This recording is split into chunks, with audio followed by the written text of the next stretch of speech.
I'm here with Ashley Nicole Moss. I got Woo out west. I got BC in the booth, and you're here for another episode of Paper Route. We got a good one today, and I must say, Ashley, I actually like your fit today. I like that. Do you? It's not doing it justice because when it's nighttime, this glows in the dark. Oh, is it? It's one of those outfits that got like the little. I'm listening. I just gotta grab a little scrunchy. Getting that stuff together. My hair's a little all over the place today, but we're listening. Yeah, it's Hump Day, my favorite day of the week. Yes, indeed. I just like the commercial with the camel from what was it, Geico? I think so. Yeah, that is a classic. It's Hump Day. We might have to pull one of these days, one of these Wednesdays. We might have to pull that video. Maybe we can. Yeah, we definitely have to. Maybe we can have it by the end of the episode. I don't know. That is like a wonderful throwback. Yeah, you can only do it on Thursdays. So. Well, Wednesdays. I mean, Wednesday. Sorry. Yeah, I was like Thursdays. We talking about throwback Thursdays. We can only do it on Wednesdays. Correct. Yeah, that's what I'm saying. Maybe we can get it by the end of the day. Maybe we'll just save it for next week. But anyways, we got a good show. Today, Brandon, Ashley, and I, we're going to give you our way too early NFL awards. So stay tuned for that. And later, Antoine Walker, we're getting a little echo there, but Antoine Walker will join the show, and we're going to hit some of the trending topics in the NBA. We'll talk the Miami Heat. Pat Riley spoke to the media recently and basically spoke on some of like the potential roster moves that they'll make this season. We'll talk about that. KD. And some of the Twitter beefs he gets into with fans. There was another, there was a beef as of late. We'll talk about that. And James Harden, his future with the Sixers. So stay tuned for that. But first, let's hit some of the news of the day. NBA draft prospect Victor Wembanyama threw the first pitch at the Yankees game. Was it yesterday? I think it was yesterday. Yeah, it was yesterday. We got the video of that. But look at this dude. This dude is all of what, 6? Isn't he 7'6" or something? He's very. Isn't 7'4"? I think he was 7'4". I believe he was 7'4". Yeah, he's very tall. He's all of 7'4". But I think we got the video of him. 7'2". 7'2". 7'2". He's 7-something. You could tell. Jeez. I think we got a video of him actually throwing the first pitch. Can we take a look at that real quick? So we don't have it. Well, at least we got the picture. But yeah, that I don't know if you guys actually saw the video. This dude. It wasn't too bad. Actually, I don't know if you got to see the video. It wasn't too bad. He made it at least to the. It was It was pretty bad, Corey. I want to give him that. Like he at least made it to the plate. Like it didn't hit the ground before it got past the plate. It wasn't accurate. It was pretty bad. Yeah. But luckily for him, he plays basketball. Yeah. So. Right. Yeah, you can't do everything. You can't have all the gifts, guys. Okay, right. You can't be good at everything. You can't have all the gifts. Yeah. That part. So well, we know tomorrow he'll likely be the number 1 pick in the draft. So we'll be keeping up with him. But I feel like I hear the voice of God. I know, right? I'm hearing. You hear the voice of God? Yeah, I'm hearing a little echo too. We're trying to figure that out real quick. Voice of God, for people who don't know, is like an industry term where you hear like an echo, or it's when the producer's in your ear. Right now, it's because there's an echo, but it's gone. God came and God went. Problem solved. Appreciate you. Another piece of news. Nuggets coach Mike Malone gets a tattoo to commemorate the NBA title. It was actually a tattoo of Maxey the Miner. It's the original Denver Nuggets logo. And if you can see, it's like he's holding the actual Larry O'Brien trophy. I thought that was cool. Like if I was a player, I would join this train here. I would get the tattoo. You like the tattoo? I like it, yo. I like it. Not on him. It's giving me midlife crisis. It's just a little weird. It's weird. It's a little bit too much for a guy his age. I just feel like it's kind of like, no shade, not knocking it. Listen, you win a chip, you can kind of do whatever you want, but it's kind of like, you didn't have to do that, bro. But how, like that tattoo though? It's like only a select few of people can really get that tattoo. I mean, I guess you can. He looks like a real like. I'm half Italian. I tell this all the time. He looks like a real like Italian uncle. Yeah. Like with like the tank that would wear the tank, and he has like these old school tattoos that are just like weird characters, and like it's just it's giving me that. It's giving me very like Soprano, very New Jersey uncle. Well, they said Staten Island uncle. No, facts. They said 2 other assistant coaches are actually going to get matching tattoos. He was there that day with one assistant coach, and they said they have another assistant coach scheduled to like get the tattoo today or something. So, like I said, if I was a player, if I'm a guy that has a good amount of tattoos, maybe a guy like I don't know, Aaron Gordon. I like I said, I'll join the train. Like that's like something you can't take away from that group. You know? I also don't like color tattoos. I feel you on that. Mine I am not a color tattoo girl. All my tattoos are black. I maybe will dabble and do like a red ink one. I was gonna ask you. At one point, I've been like contemplating doing one with red ink, but like full blown color. Yeah. First of all, it does not look good when it fades. No, you have to upkeep it. Like if you don't constantly get it touched up, it does not look good. And even when you get it touched up, like I feel like color tattoos are just not sexy. They're just kind of like. I don't know. I have some color tattoos. Corey, you have some color tattoos. Well, I only have. You only have a little bit, right? I only have red. Yeah. I got like blue and green. That's I got all crazy. kinds of For real? And how long have you had those only tats? here. How long have you had those? Right? Probably close to 10 years. But are they? Do you get them touched up? No. Really? Yeah, that's why I'm like shocked. Are that the you're color saying is that. the color bright? Yeah, it's It still actually bright. is pretty bright. That's actually I have seen it. That's actually fascinating because a lot of tattoos that are colors fade like drastically over time, and you have to get them touched up. Even black ink starts I to would like. say lotion. Lotion helps a ton Interesting. with trying to like keep Really it preserve But it. fresh. you're also like, no shade to Mike Malone, you're not a 60-year-old head coach in the NBA. That's You know what I true. mean? Like I just kind of feel like. And where he got it is throwing me off too. It's just It's very. like your first tat. It's like right at the. It's like right. I wonder if it is his first tattoo. I didn't. It's like right at the top of his shoulder. It's Yeah. like just it's such an uncle spot. Like it's such an Boom. uncle spot. And that particular tattoo artist, the reason why they chose him is because he went viral. Is Tattoo W. Shout out to Tattoo W. But they were offering after I believe they beat the Lakers in their series. He was offering tattoos to the community. Oh, Like for free? Yeah, I believe it was. No, I don't think it was for free. I think it was discounted at it was like a very specific price. I think it was like $52.80.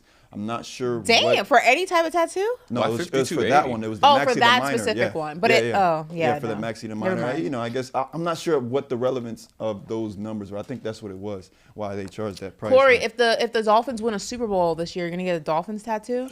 I consider it, man. You gotta get one. consider it. Get one like 21 or that'd be yak. crazy. Get one right here. No, just a would dolphin. you just get the Dolphins logo tattoo? Cause and you don't know when you come across another one. You know, it's like that. Hey, it's been 50 years, That's so what I'm saying. you may not see another one. So you'll get a like a little Miami Dolphins logo tattoo? That's what I'm saying. Like even if I was a player, like on the Nuggets, I would get like a super small one on the Maxi Minor. In my case, like I'd probably get you know what I get? I'd get the Cause what's the Super Bowl trophy? It's just like So Lombardi. The Lombardi, yeah. yeah. But that's the one. So it is like I was wondering if it was just a football. I would get like the Lombardi or something like that with our year and like the Dolphins on it. That's so ridiculous. You should put both all the years Like that I- y'all like I won. was a So play on the team or if the something? Dolphins win a Super Bowl, you would get a Dolphins tattoo, and then if the Heat won the finals, would you get a Heat tattoo, like a finals Heat tattoo to commemorate? You know what's funny? Not as special. I'll be completely honest. I mean, It's Not as special. It's always been. You know what? Maybe I'd have to see like what it looked like in black and white. But I've never really liked like the color combination of like the Heat's logo. I don't know what it is. Like I never liked Heat hats and whatnot because I just don't like the way the Heat logo looks on the hat. Like there's something about the Heat's logo. It looks cool, but I don't know if I would get it. Not tatted. cool for I don't you? know. Yeah, I don't know. what about you, Woo? Would you get a Giants tattoo? And this is the part where he says, "I already have one." Yeah. You already have No, one? no, I Oh.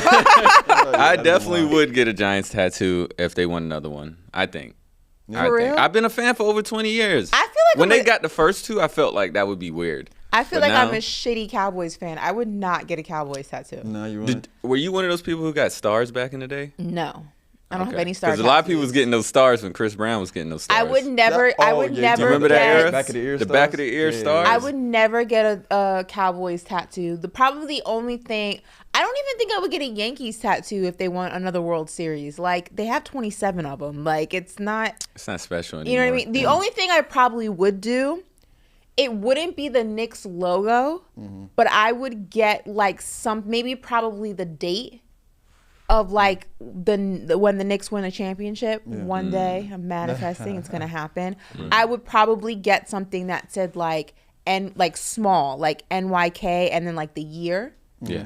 Or just like the date that they won it, but I Something wouldn't real get a subtle. full blown like logo. No. Yeah, no, I wouldn't do the Yeah, Dolphins no. logo. I wouldn't do the Heat's logo. I think Yeah, that's- it would that'd have kinda to be weird. something to like commemorate it, but that wasn't obvious. Like I don't like logos and things on like characters on my body. Like, start looking like an alleyway. Yeah. Right. With a bunch of stickers on your body. Yeah, I'm cool. I'm like cool a on that. piece of graffiti or something. Yeah. All right, moving on. Shannon Sharpe reportedly in talks with FanDuel TV. He'd be potentially joining Kay Adams, Michelle Beadle, and also Shams Charania there on FanDuel TV. What are your thoughts on this, Ashley? I think that'd be an interesting dynamic.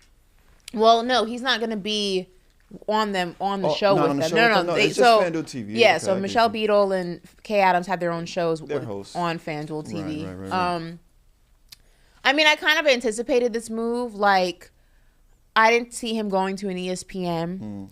There is a spot available at FanDuel now that Pat McAfee's at ESPN. Someone has to take that time slot. I mean, someone doesn't have to, but more than likely they would fill that. Shannon is a football guy. Football season's coming up. All the stars align in that capacity.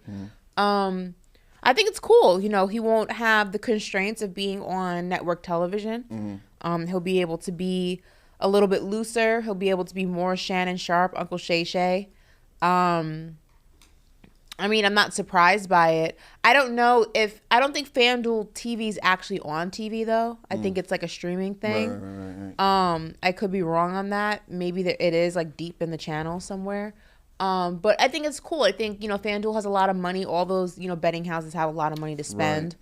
Right. And I think it's a good opportunity for him. He gets to be a little bit more authentic in the way that he comes across on, in his space without having, like I said, to feel like he has to be confined by what sometimes the rules of television are. So good for him. You think it'll come down to just who's providing the biggest bag? You think, platforms like Caesars to come in, or who are some other ones? The only ones I can think of that have full blown like media is probably DraftKings and right? FanDuel. I don't think Caesars. I think Point Bets right now. I think Point Bets right now, they were bought by Fanatics, but I don't think they have like a channel. Shout out to JP. He just sent me, you can download FanDuel TV Plus app for free on Roku, Amazon, Apple TV, and streaming on streaming devices with any FanDuel account. So you can watch it on TV. It's just not like a channel. Yeah. Is FanDuel like the Zeus of sports networks? The Zeus? Of sports networks. Like Zeus the God, or like Zeus TV the network? Channel that Floyd Mayweather fought on the other day. No. It kind of feels like that. Like this feels like a step Why? back, right? Just going straight. It feels like a step back to you? In a sense, from where he's coming from, No, national I feel TV like every you day. I feel like you have to kind of look at the landscape and have to understand like the landscape, the direction that media is going. Exactly. It's not being on TV or linear, as they call it, is not the be all end all anymore. That's kind of the archaic way of doing things now. You have things like YouTube, you have things like streaming services, Amazon, FanDuel. I'm missing some other streaming things. It's just, I don't know. I wouldn't call it a step. I mean, in terms of exposure, if that's what you're referring to. That's kind of what I'm getting. I'm not saying a step back, like in the sense that FanDuel, I was joking with the Zeus comment, but what I mean is that like, see how we are on YouTube, but it's like still a sense of ownership. Like I feel like that's what's missing is like he's stepping again into someone else's network, but it's like if you just came from FS1, the only way I would do that is for a big bag at ESPN. No, I feel like he's gonna. I mean, I feel or like, go create your own YouTube network. I feel like I feel like FanDuel's young enough to where he'll be able to have a lot of ownership in the stuff that he's creating. I agree. Okay. I don't feel like he's gonna go in there and just give up all creative licensing, and it's still. FanDuel TV is still such a new network. It's still such in its infancy stages. There are no rules. You're kind of making up the rules as you go. And I think that's beneficial for a personality like Shannon Sharpe, who, comes from a more confined environment of being on television. You can't say this, you can't do that. And being on FanDuel, he could probably curse if he wanted to. He could dress how he wants to. He can break out the Hennessy, the Black and Milds if he wants to. Like, he can be Uncle Shay Shay. So there's pros and cons with anything. But I think that the way of streaming is definitely the new era of the industry for sure. I guess I was reaching more for, like, I want him to have ownership. Yeah. For sure. If you're going to step into it, have ownership. He ain't no dummy. He's making sure that, that contract gives him the ownership of all things Uncle Shay Shay. So good for him. He might own FanDuel after a while. He's such a talent. Right. He's such a talent. I mean, like the leadership aspect. Like he could take that and just be like the flagship for that company. Yeah, but we talk about new media all the time. That's always a conversation we have. I think, if Shannon Sharpe makes the move to a platform like this, or something like a FanDuel TV and whatnot, it's just a step in the direction, step in the right direction rather for the new media, revolution, for the lack of way of putting it. But we'll be following that. We'll definitely be following where Shannon Sharpe ends up. But moving on, I don't know if you guys have been following this. We were talking about this a lot in in pre-production and whatnot. But noise has been detected in search for the missing Titanic submarine. I don't know if you guys have been following this situation. I have not only been following it, I am so invested in this story. Oh my goodness. I have so many questions. Right. Number one, the submarine is probably the size of this room. Yep, there goes a picture of it. Smaller. There. Look how small that is. I'm not even talking length. Look how narrow it is. Yeah. My question is, how do 5 people even fit in there? 5 people. Where is the bathroom? Yeah. Well, remember, no one can lay out. That's one of the things about it, is that everyone has to sit like this guy, and only one person can lay their full length of their body at a time. No, go ahead. Are there seats in there? No, that's exactly how it looks. So they're in there, no seatbelt, no seats. Yeah. Nothing.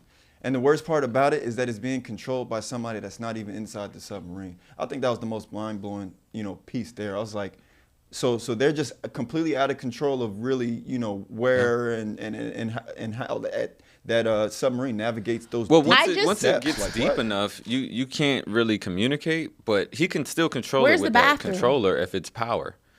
They have a bathroom. It's just, and it has like a toilet and a curtain and everything, but they actually jokingly say before you go, you don't want to eat a lot because you don't want to use that bathroom. Right. So now you have 5 grown men on there. Well, someone's used the bathroom by now. For sure.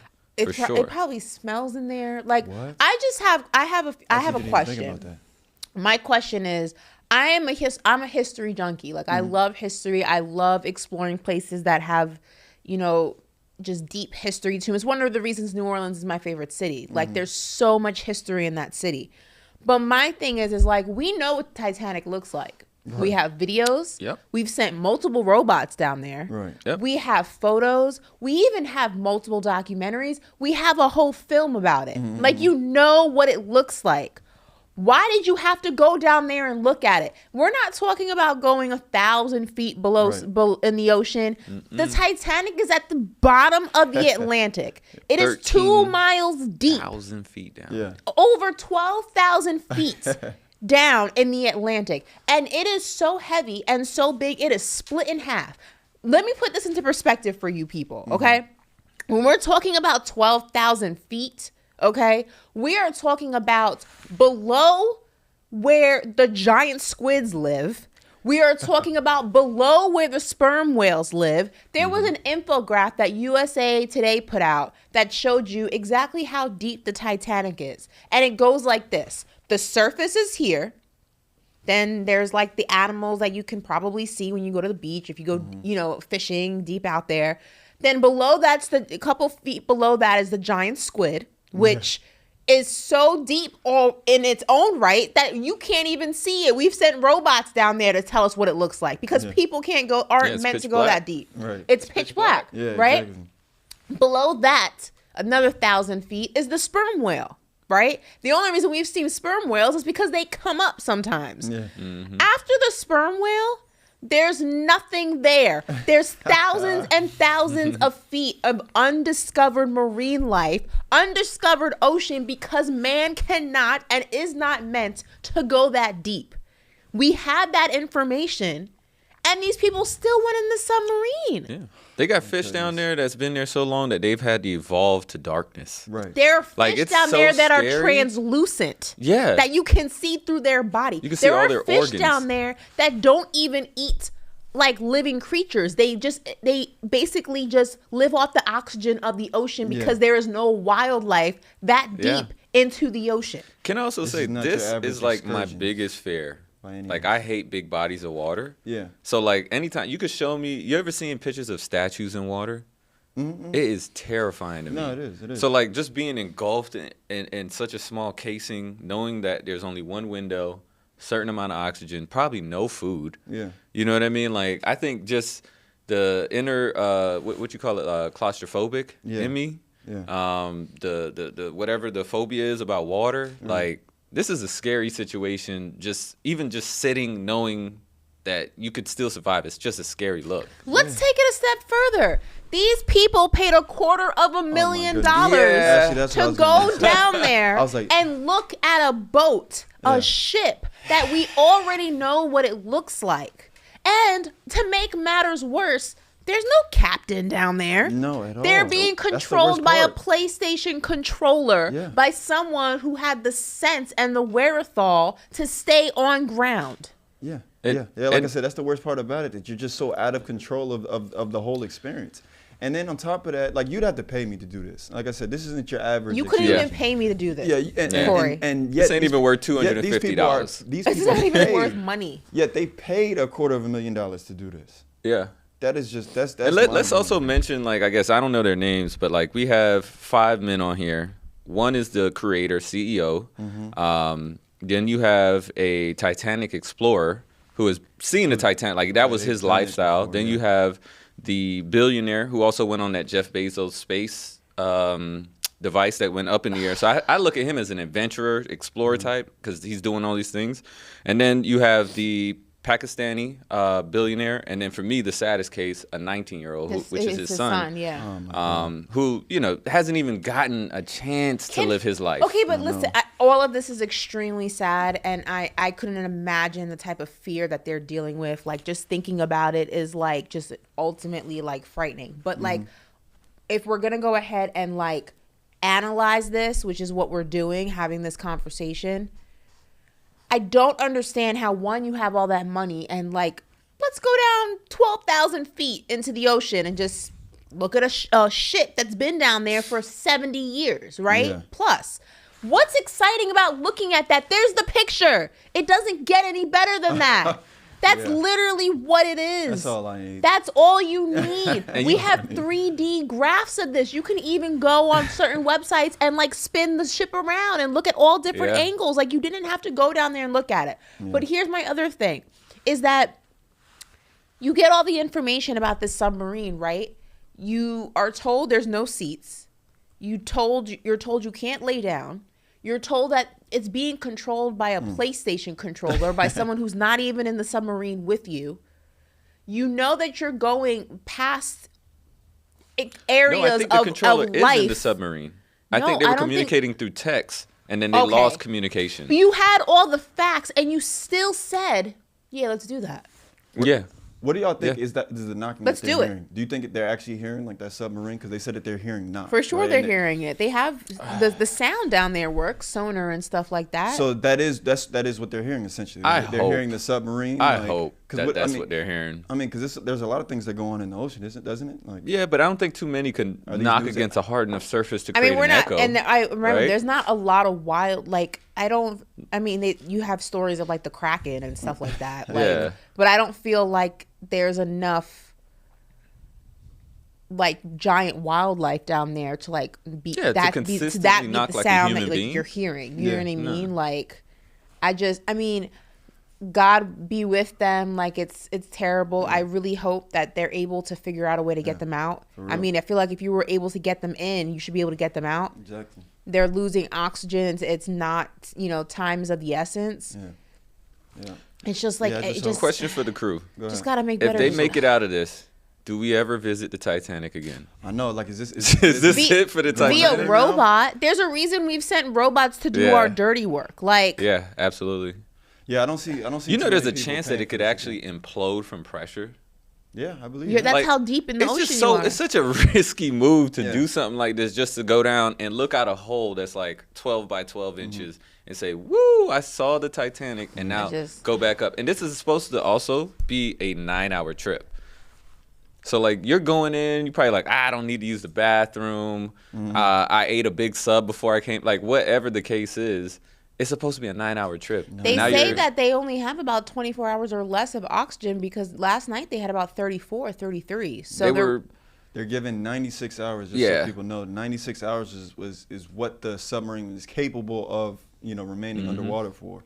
And to whose point, it's only supposed to be a 9-hour trip. Yeah. So it's like, time is of the essence. I mean, crazier things have happened. Miracles have happened before. I mean, you guys remember that story about the Chilean miners that were underground? What was it, for like a month? I'll look into it. Yeah, didn't they have to take them out one by one? But they all survived. Yeah, I think they were underground for like a month. So I mean, miracles happen every day. These people have families and loved ones. How long was it? 2 months. 2 months they survived. 33 people were trapped in the mines for 2 months in Chile.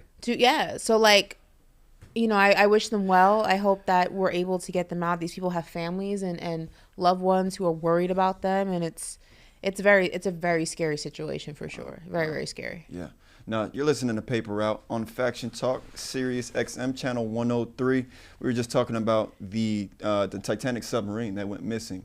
And we're, of course, hoping that, that story turns out with, those 5 people coming back up to the surface.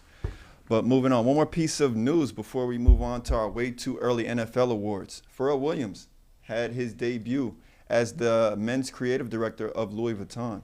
It was back in 2021, of course, when we tragically lost Virgil Abloh. And, they were looking for somebody to appoint his position, and it was Pharrell. So Pharrell last night, like I said, had his first collection with Louis Vuitton released. And these are some photos from that event. Cool event, right? He said all the stars were out for this event. So yeah, man, shout out to Pharrell Williams. Big ups for Pharrell, man. I absolutely love the collection. As I've made no secret, I'm a huge fashion person. I don't want to say snob, but this fashion is definitely a huge passion of mine. I hope to one day be able to curate my own line, whether it's my own or with existing fashion house. But I mean, it's absolutely, what he did was beautiful. Like, it was so cool. Between the colors and the patterns used and the details. I mean, there were some jackets that had like pearl stitching instead of regular stitching. It was absolutely gorgeous. A lot of stuff in the collection, can be worn by both sexes. Pharrell is, I'm a huge Pharrell fan. He's absolutely a genius. Him and Kanye actually did a collab with Louis Vuitton years and years ago. That was incredible. I mean, look at the fit he's wearing in this photo. That's what I'm saying. That one's tough. Clean. Yeah. Like a craft, Minecraft. Like Minecraft, but it's Army fatigue at the same time. There was also one that walked down the runway that I absolutely loved. It was this fur yellow coat, that like floor length coat, was absolutely gorgeous. I don't wear fur, but if it's faux fur, sign me up. Like I want it. Like I don't know where I'm gonna wear it in Florida, but I'll find a place to wear it. Why do you guys think he's so subtle? Like, he's giving me, like, those Andre 3000 vibes. Like, we know he's great, but he's playing a flute at Shell. Like, why is he... Because you just made a great comparison. Like, he's done great things in both fashion and music, just like Kanye. But Kanye's, like, here. I feel like he kind of likes to play that back role. He's done TV, The Voice, all that stuff. Here in what? Like, personality? I would say probably personality. Well, like, you don't hear a lot from him. It's really just personality. Yeah, like he seems like a very humble guy, but I just feel like he kind of plays that role and still gets all those things done. And I think, like, I guess it's just what I'm trying to say. I guess he created such a legendary status without having to be like just this big, massive thing. Because like I feel like now we just see Kanye and it feels sad. Like just seeing him walk around in tights. How do you think Pharrell hasn't aged in 20 years? He's stress free. I mean, stress free, right? Yeah, that too. He drinks his green juice. He does his yoga. He does his skincare routine, and he just minds his business and chills. Like when people are like, "What's the fountain of youth?" Not getting stressed out. Right. Mind your business. That's the fountain of youth. Just sit there and mind your business. Yeah, that's why I was bringing it up, because I feel like you see Kanye and like I don't think he's in the best that we've seen him before, and like you see someone dealing with almost the exact same lifestyle and just managing it. But everybody has different, experiences that shape them. Kanye. We all know struggles with mental health, and I'm a firm believer that, his his whole life kind of took a turn when his mom died. I don't think that he's ever really fully, not to armchair diagnose him, but there are some things in your life that change you and sometimes change you for the worse. And I think that, you know, he's spoken about this. He's spoken about it in his song Dear Mama, where he talks about, or Hey Mama, sorry. You know, that was the only woman in the world who really understood him. And I think that he's always been trying to fill that void. And I think that that loss was extremely hard for him. And I don't think he's ever fully recovered from it. Not to excuse a lot of the things that he says and he's done, but I think that there's a lot of pain in there too, in a mix with, you know, his, you know, mental issues and just being kind of too outspoken at times. I think there's also a lot of sadness and things there. So no, I'm glad you brought that up, because that's kind of, I try to do that so that we could pull those kind of conversations up, because I think it's important. Like, your mom is like your first love. Yeah. You know, and we saw it in the documentary where it's like she was singing his lyrics, you know? So, like, obviously they had a very close relationship. And I think it's important to discuss that, because I think too many people get away with calling Kanye, like, crazy or, like, you know, negative words. But I don't like using the word crazy for people who have come out and have mental health issues. I feel like that's a low blow. I feel, again, I don't agree with a lot of the things that he has done, but if you watch that documentary, you can even see that, like, his mom was really the only one who can, like, bring him back. There were times where he was, like, going off the rails, even in that documentary, and kind of, like, and she'd be like, and she was able to bring him back. Like, she was able to, you like know, when you lose that, you kind of are, you know, it changed him, I feel like. And you could kind of, you know, see it a little bit gradually start to happen in little ways. And I just think that maybe as he's gotten older, it's kind of with a combination of things. I think, listen, Kanye is a genius, you know, and sometimes when you're a genius, it comes with other things, but, you know, I wish everybody the best. Yeah, absolutely. Absolutely. Yep. And congrats again, Pharrell. Yeah. Great job. It was real major for Pharrell. But all right, moving on. So let's get into our way too early NFL awards. So we'll hit assistant coach of the year, comeback player of the year, and then, of course, offensive, defensive player of the year, and your MVP. So we got Brandon here kicking it off for us. Let's throw to that real quick. Here we go. We're going to continue to lay down this infrastructure. It's important before we go from NBA and the finals, the Denver Nuggets, they're crowned the kings, they're crowned the champions, and go right into football, we have to continue to lay down the infrastructure. We went through our first ever paper route power rankings. Now, Corey, Ashley, I want to get your eyes and your thoughts on this. We now transition into way too early awards, right? I don't know if anyone's out there putting their list together, but we're going to do it right now. And we're going to start with the first three: the assistant coach of the year, the coach of the year, and the comeback player of the year. So this first one, assistant coach of the year, Brian Flores. Brian Flores. Why Brian Flores? Well, he's now the defensive coordinator for the Minnesota Vikings. He's now in position to take a team that was giving up a defense that was giving up 300 and something yards a game, getting gashed through the air on the ground, and turning it around just like that. We know what's on the other side. You got Justin Jefferson. You go out there and you draft a young wide receiver. You got Kirk Cousins. He's steady Kirk. Some people say he doesn't rise to the occasion in the biggest moments, but when you go 13-3, whatever they went, was it 13-3 last year? Phenomenal. 13-4, phenomenal, right? So they're going to put up points. Now this defense comes along and plays complementary football. This team can find themselves having an amazing run, which means everybody's going to get awards. Can Kirk Cousins be MVP? Can Justin Jefferson go back-to-back when we talk about the offensive player of the year? Is there going to be a rookie of the year off of this team? Is there going to be a coach of the year off of this team? But one thing I do know is Brian Flores has himself in a really cool position. He was the first coach in years to take the Miami Dolphins to back-to-back winning seasons, have back-to-back winning seasons. Then he's fired after winning 9-10 games.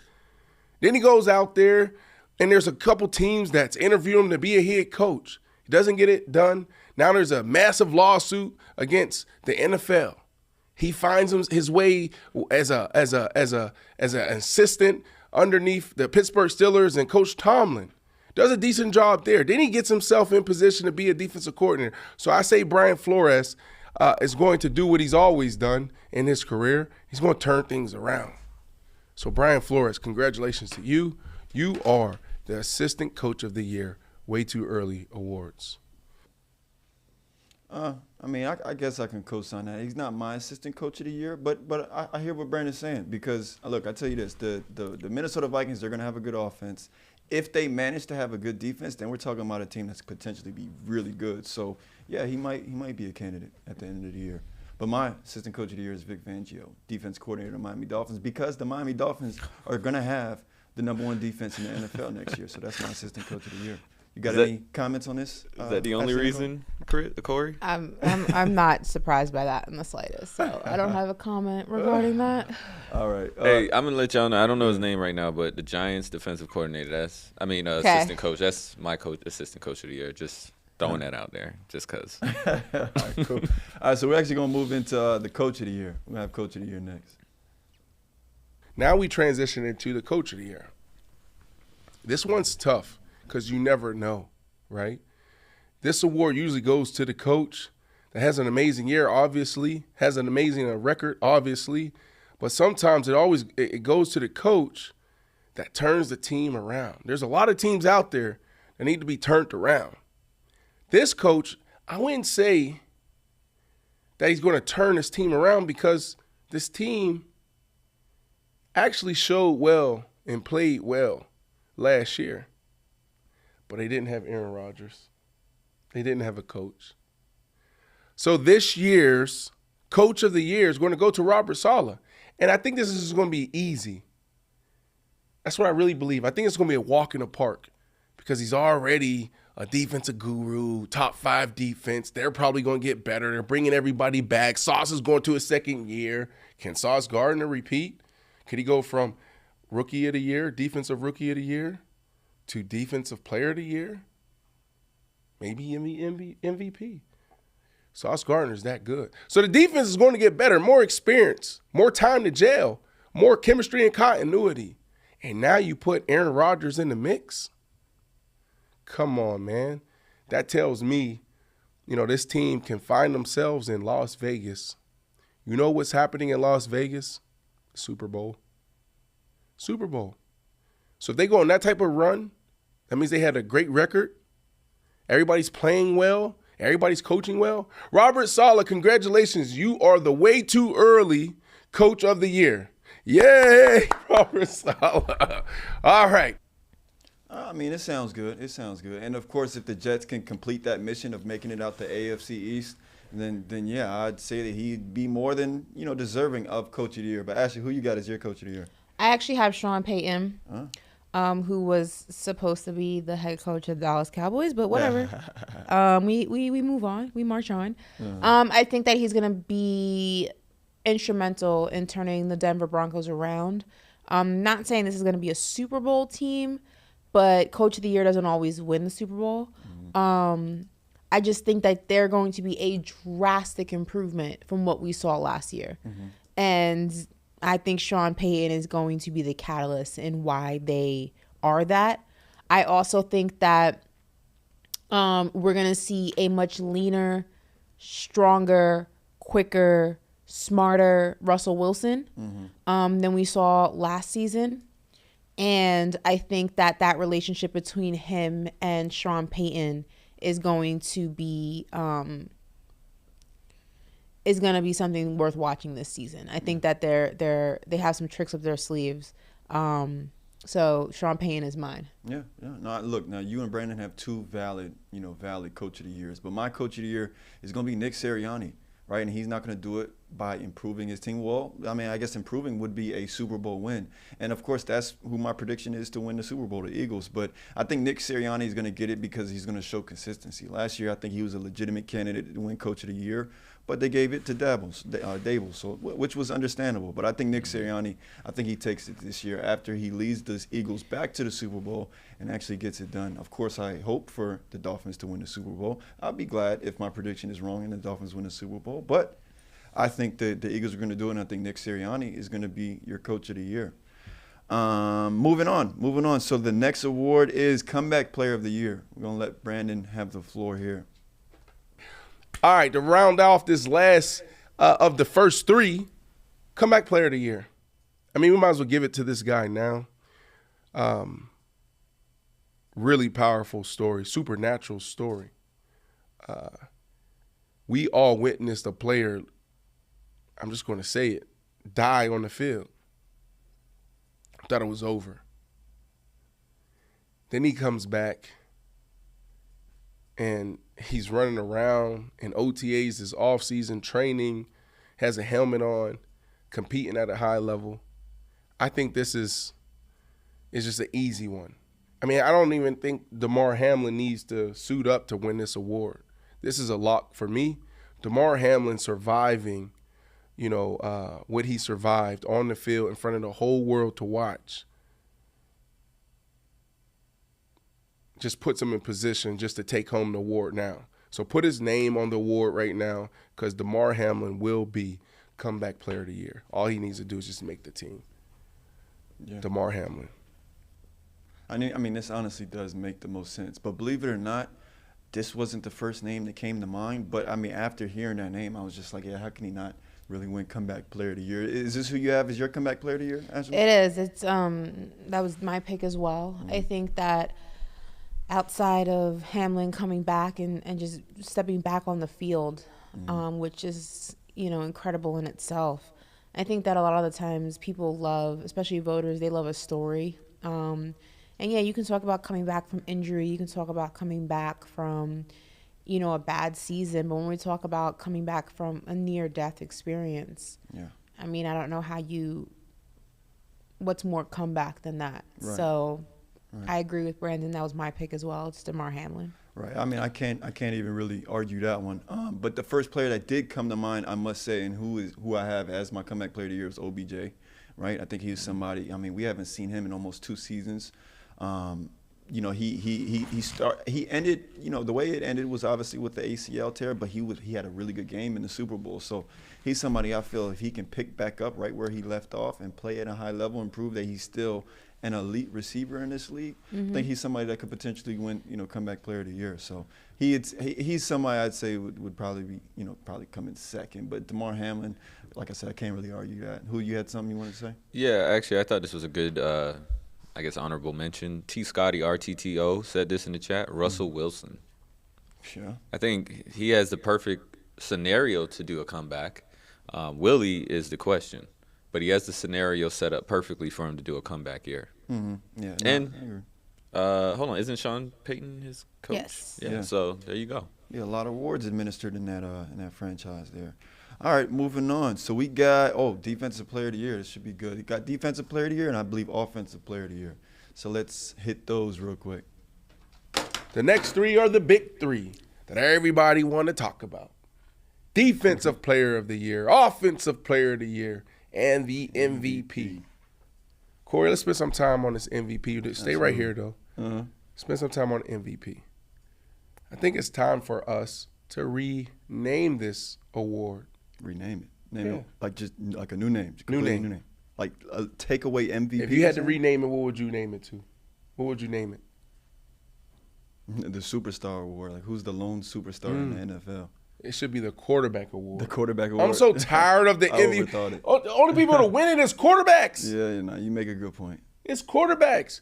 A freaking running back goes and have 2,000 yards. Then he goes for 2,000 yards and they give it to Aaron Rodgers.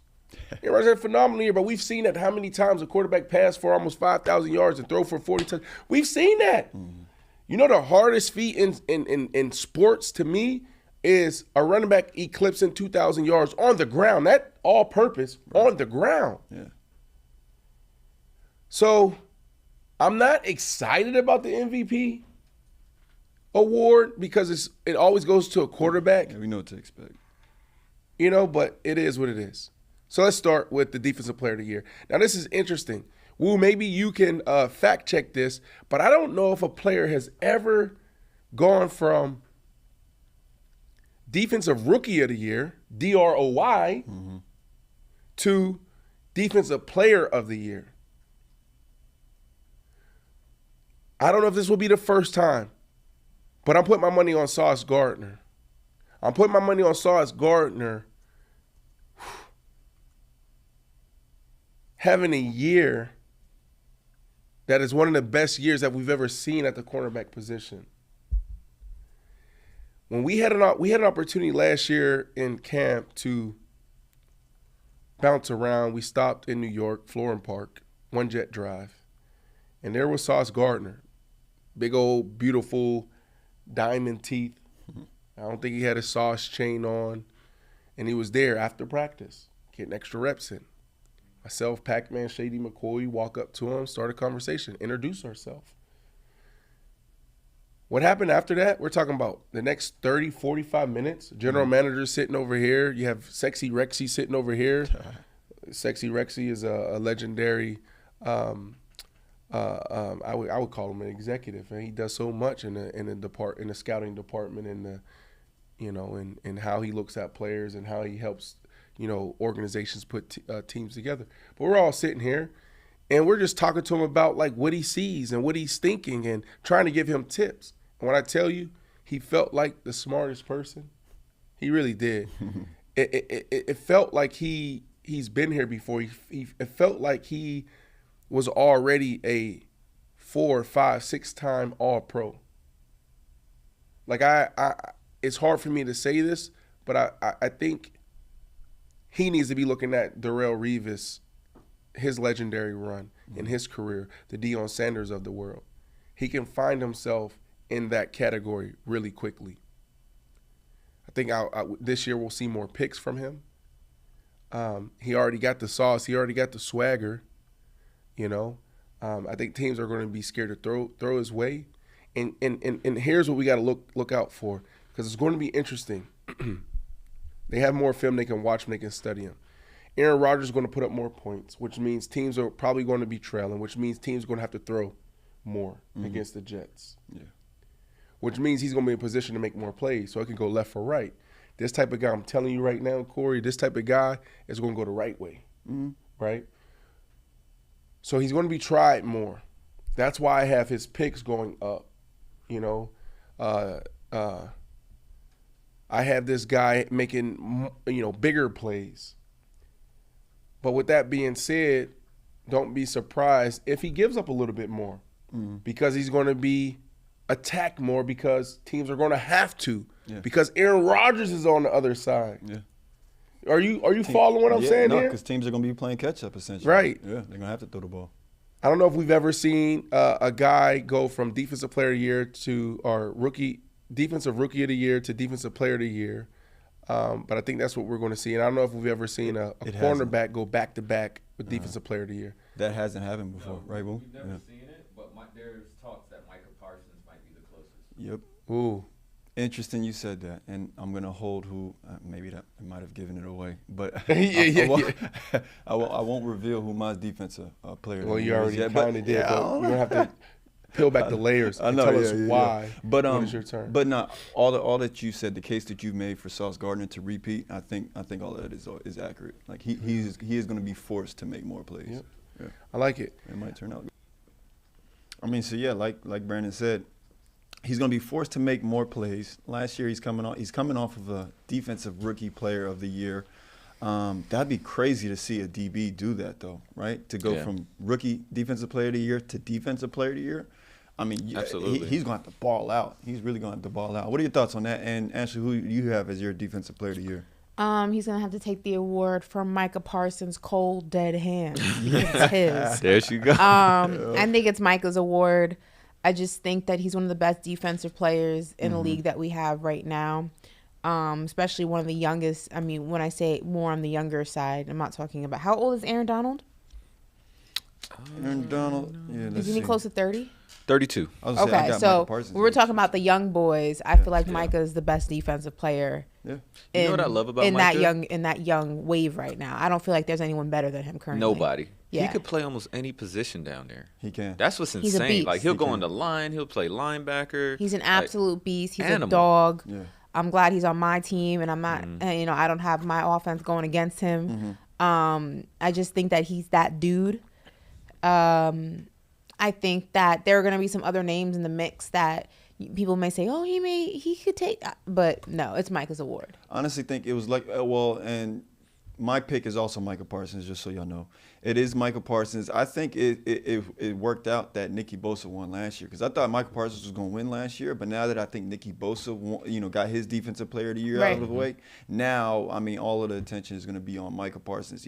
And I think the reason why he lost it to Nicky is because Nicky had more sacks than him. Right. And I think this year he wants to occupy. He's gaining weight, right? Isn't that the? He's put on some weight, nice lean muscle. There's photos of him running in the sand. I mean, videos of him running in the sand and things like that. I think he's really focused on his pass rushing ability. Super focused on the pass rush, and that's also going to be something the defense is heavily focused on. That's something that the Cowboys have actively been trying to get better at each and every season. Yeah. It's an area that they haven't always been the best at.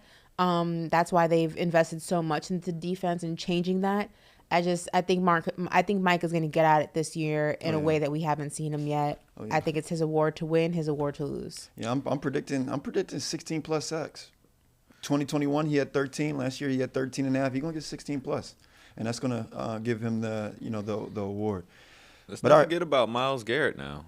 Yeah, just saying. I definitely agree with Ashley and yourself, Corey. I think it's Micah's year, but let's not forget about Myles Garrett. He's in that same conversation, so to say. Yeah. No, and he also got 16 sacks last year. Right. I'm gonna say he's more than capable too. So, yeah. No, we'll see. So we got Offensive Player of the Year. Let's hit that next. Listen, the next one is the Offensive Player of the Year. This usually goes to the non-quarterback MVP, the one that should have won MVP. We're going to see Tyreek Hill potentially do something that we've never seen at the receiver position before. The reason why I'm high on Tyreek Hill taking home the Offensive Player of the Year, because he said he wants to break the 2,000-yard mark at the wide receiver position. It's never happened before. Now, he'll do that. And they'll probably still give it to a quarterback, as far as the MVP. But I have this guy having a huge year. Tua stays healthy. Coach McDaniels does his thing. He even gets better. Second year as a head coach. You got Jalen Waddle, right? Jalen Waddle on one side and Robbie Anderson on the same side or the other side, or hell, maybe all three be on the same position. But who are you going to pick? What are you going to do? They had a tough time stopping the two of them. Now you got Robbie Anderson, or the Chosen Anderson, the Jet. That's a problem. This is a dude that can take a smoke route, literally stand on the line of scrimmage, quarterback throws it out there, and he can take it 90 yards. A slant, take it 60, 70. We've seen it year after year after year. He's in his prime. He's locked in. He works his tail off. He got the weapons around him. He's going to be in position. They're going to be in some shootouts, some battles. It's not going to be easy for them, so they're going to have to throw it around the yard. Yeah. Tyreek Hill, give it up for Tyreek Hill, your Offensive Player of the Year. Yeah, I can't argue this one. Yes. Now, I got to co-sign this one. I mean, I truly do believe, though, this is Tyreek's year to get Offensive Player of the Year. He told, reporters during minicamp, last year, he kind of felt like he was just running around and just trying to make plays. But this year, he really feels he's gotten the offense down. Second year, he's going to be with Tua, with all of the other receivers in the in the wide receiving core. I think he's going to blow it out of the water. I mean, last year he had 1,700 yards, and he says he was just out there running around. So imagine what he'll do in the second year of an offense, in the second year with the quarterback that he's now developing some chemistry with. Man. I mean, I think this conversation is just going to always come down to Tua's health, though. Yeah, That's the thing, because you can't catch a ball if it's not thrown. But I must say, shout out to my guy Mike White. I love our backup quarterback. Yeah, he was on the Jets, right? Yeah, he's with the Jets. Yeah, and he played good on the Jets. He had a really good stint on the Jets too. So that's our backup. I mean, if you ask me, there's not much drop off. I think Mike White could potentially be somewhere down the line that'd be a starting quarterback for a franchise. So we'll see. We'll see. But of course, we hope that Tua's health remains in a good place. Absolutely. But Ashley, who you got? Who you got as your Offensive Player of the Year? I got Jamar Chase. The Bengals, I already said this last show. I have the Bengals going to the Super Bowl this year. When I give you my MVP pick, it will make sense why I have Jamar Chase. I think he is going to be the Offensive Player of the Year. I just think that he is unstoppable. He and Joe Burrow have a connection that is just impeccable. I think that we're going to see the best year from both of them, and from them having the best year together, they're also going to have the best year individually. I think he's going to have the best statistical year of his career thus far.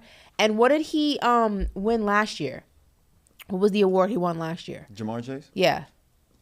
He won an award last year? Or the year before? No, didn't he? I could have sworn he won an award last year. I'll look it up. He was... Well, I got him as 2021 Offensive Rookie of the Year. Yes, okay, that makes Offensive sense. Rookie of the Year. That's what I'm thinking. I'm getting the years. I'm getting the years messed up. Yeah. Offensive Rookie of the Year. He's coming for Offensive Player of the Year. He is the... Listen, I'm a huge Jamar Chase fan. I wish he was on my team. But yeah, I think we're going to see the best statistical year from him, Joe Burrow, and them collectively unstoppable. Yeah. Remember that video we played last week of him talking about Joe Burrow?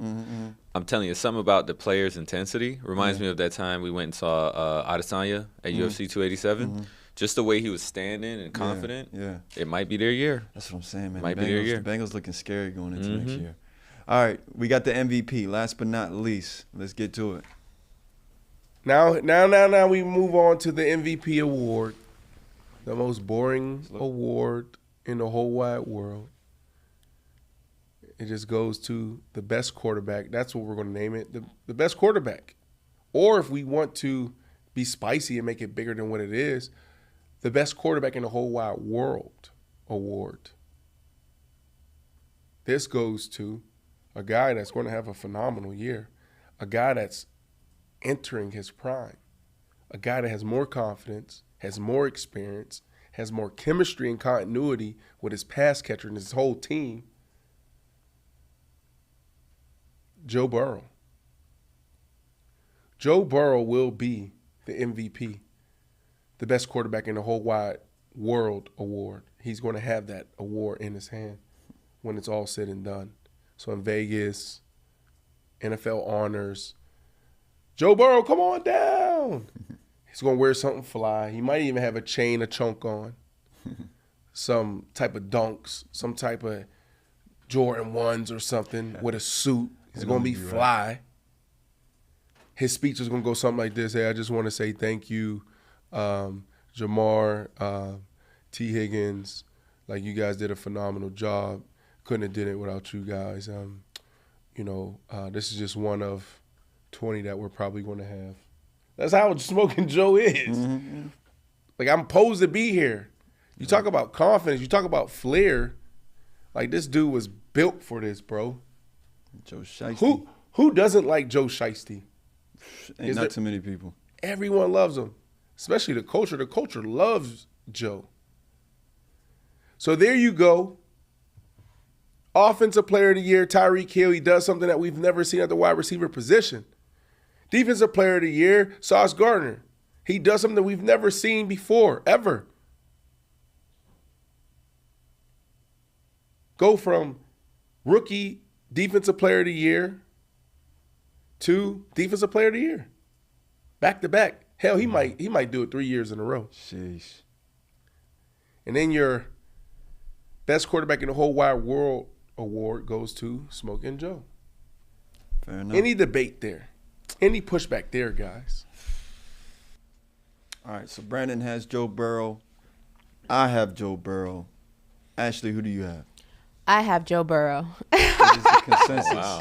I think it's going to be Joe Burrow. Like I said, I think Jamar Chase and him are going to have their best statistical years together, separate.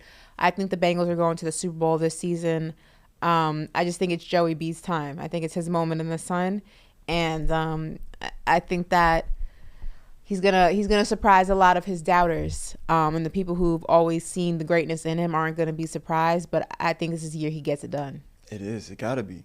I just feel it. I feel it. I feel it in my gut. This is the year he gets it done. I actually think Cincinnati going to be in the AFC Championship. Yeah. If I'm being honest. I mean, yeah, we hit them yesterday. Like I said, I personally think it's going to be the Dolphins and the Bengals. And I think, like we've been saying, I think it's going to be the Bengals' year. I think they're going to make it out of the AFC. And I think, I picked the Eagles to win, but I wouldn't be surprised, of course, if the Bengals win. Because, I mean, they're a team that's hungry. I said, the continuity on that team, it's been, for the most part, the same roster for, the last 3 years, I'd say. Joe Burrow, he's only gotten better each year. No, I think they're in a good position. I think the Bengals are in a good position, and of course, I think Joe Burrow. I mean, to the point that you made, with Jamar Chase potentially having his best statistical year, I think Joe Burrow's going to have his best statistical year. I know. In the comments there were, names like who was it? It was we had Lamar. Lamar. Of course, we had Patrick Mahomes, but the one I saw the most was Jalen Hurts. Jalen Hurts. So, and I'm not surprised by that. Like with everything that happened last year, I think that he could run that same chance, but you can't have 6 Super Bowl teams. Yeah, that's the thing. I mean, I tell you what, like, if the Eagles mess around and go like undefeated throughout the regular season or something like that, something crazy, or they only manage to have like 1 or 2 wins going into, wins, 1 or 2 losses going into the postseason. I mean, yeah, and it had to be the same case with Lamar. But I think right now, going into the year, I think a lot of people will be following Joe Burrow probably closely. Yeah. With what chance we giving Danny Dimes? Oh man, come on. All right, next subject. Sorry about that, guys. Man. I'm a Giants fan. Forgive me. Come on, man. What was that? Hey, Ashley, what you looking at? She trying to find the reasoning. She's trying to find the I'm trying to see where you pulled that from.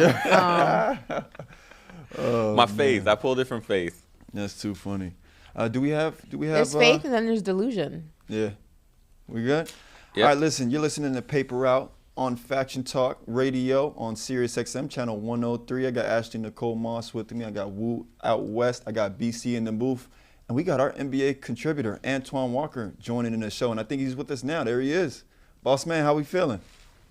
I'm feeling good. What's up? Hey, Antoine. Doing good, man. Doing good. Hey. So listen, guys, before we start the show, this part of the show with Antoine, I want to get your guys' take on something that just, popped up on my timeline. Okay. Brandon Miller, NBA draft prospect, was asked who the GOAT is in the NBA. And he said, quote, "I actually don't think LeBron is the GOAT of basketball. My GOAT of basketball is Paul George."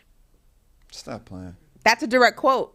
That's his direct quote. I'll read it again. That's a direct quote. But I can see it. Yeah. But no, I saw that. I saw that too. That's a direct quote. Not LeBron James, not Michael Jordan, not Kobe Bryant, Paul George. So Thoughts? basically he said his favorite player is Paul George. No, he said my GOAT. My GOAT is Paul George. He said his GOAT. He said GOAT. My greatest player of all time. He plays like Paul George though. Right. He has the same type of game like Paul George, demeanors on the court. They both long, athletic. I mean, I can see that's probably just his favorite player. That's what I'm saying. Okay, but that got to be what he meant. Your favorite player and your GOAT player. I've never watched Michael Jordan play. I mean, probably as a baby, but I don't remember. He's the GOAT. When I say who my GOAT is, it's Kobe Bryant. Paul George is an interesting pick. That is very. Is that because you didn't get to watch Michael play, Ashley? That you said Michael Jordan's not the GOAT? Yeah, I can't. I'm not gonna let you get away with that. No. I say Michael Jordan is the GOAT, because I understand the history of basketball and the history of what Michael Jordan has done for the game. But he's not my GOAT because I never actually watched him play. Like, I wasn't old enough to actually remember him playing. Like, I'm only basically saying he's the GOAT based on history. I say Kobe's my GOAT because I was able to watch him from high school up. Like, I watched his entire career. But if someone asked me who the GOAT is, my answer is Michael Jordan. Oh, okay. Yeah, but I can't speak on something I didn't actually witness. You know what I mean? Like, I can appreciate Magic. I can appreciate Kareem. I can say they're one of the greatest, but I can't speak to actually watching them play in real time. I wasn't around. All right, so basically you're saying we're gonna cut him some slack. No, I'm not cutting him slack. That's not what I'm saying. Because it seems no. That's not what I'm saying. If you place my in front of the GOAT, then it's like, all right, we're discussing just our my favorite GOAT players. though is saying like my greatest player. Your greatest player of all time is Paul George. We got to change the acronym or something. Like, it got to be like. He didn't say my favorite player or like my idol. That would have been okay. Whatever. Like, that's cool. I'm not gonna. Your GOAT is Paul George. Yeah. Like, that is of all the basketball players in the world. We got to change it in the history of the NBA. Yeah. You're telling me that your greatest player of all time is Paul George. I think this all started because like the acronym, it kind of just worked out that GOAT turns into the greatest of all time. It needs to be like FOAT or something. Well, no, didn't LL Cool J get that started? GOAT? Nah. The term GOAT? Say that again? I don't know, but I'm just saying, like, I think it was just a coincidence that GOAT kind of spelled out to the greatest of all time, so they just started using it. But yeah, now it's like it's getting out of hand because my GOAT. Paul George. I swear, these Gen Zers, man, they're different. Yeah, man. Yeah, we're gonna talk about social media a little bit later on, Antoine. I want to get your thoughts on the situation that's gone on. But now to start, Pat Riley, right? He spoke to media and he said he's not planning on making too many changes to the Heat roster. Yesterday we were talking about like the Portland Trail Blazers and whatnot, but. We'll get to that. I want to show you first Pat Riley, speaking to the media. So we'll have that for you, and then we'll come back and give our reactions.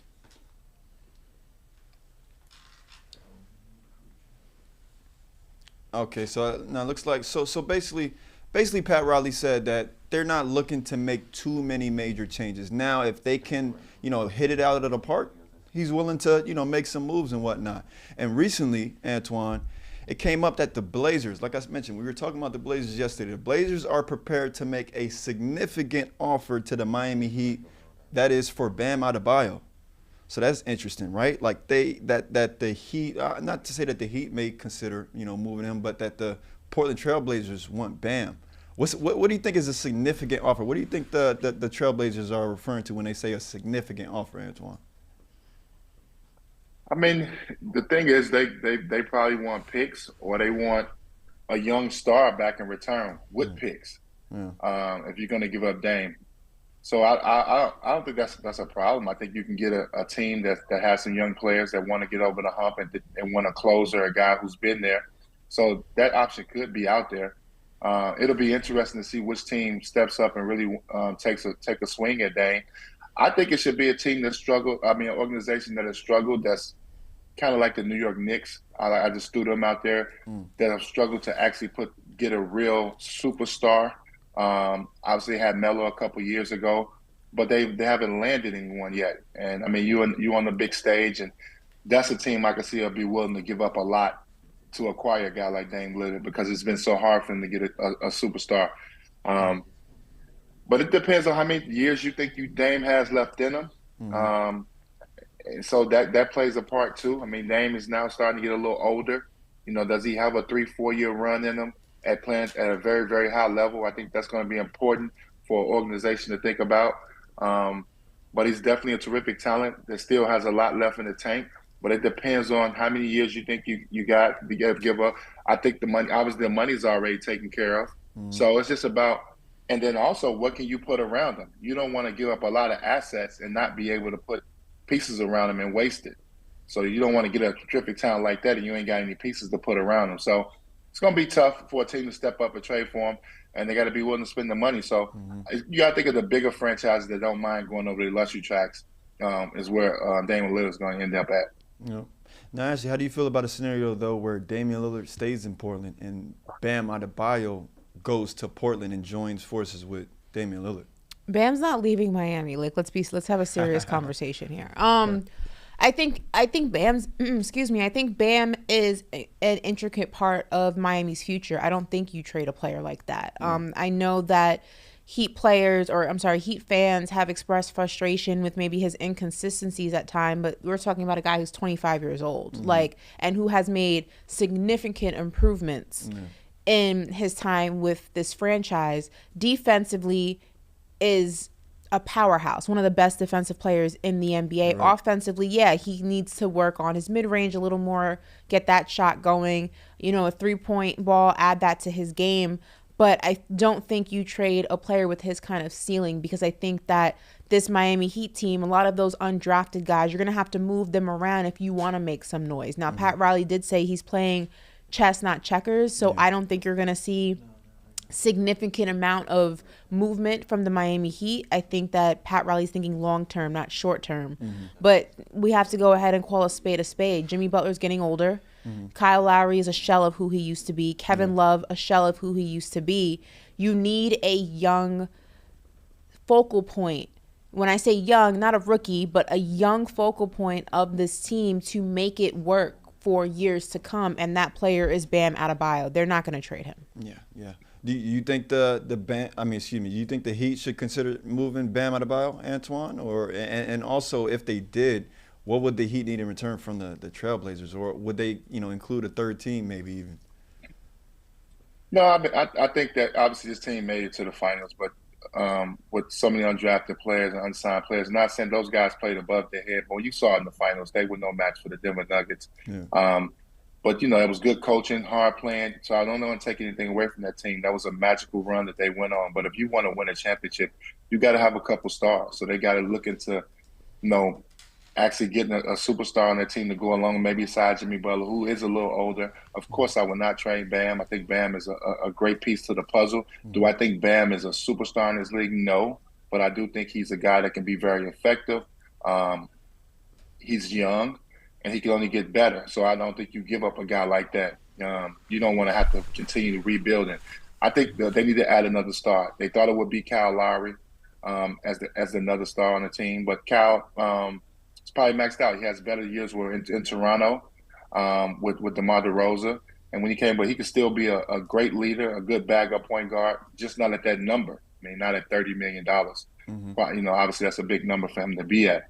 But I think you continue to try to add another piece to the team. I think you try to add another star with keeping Jimmy and Bam.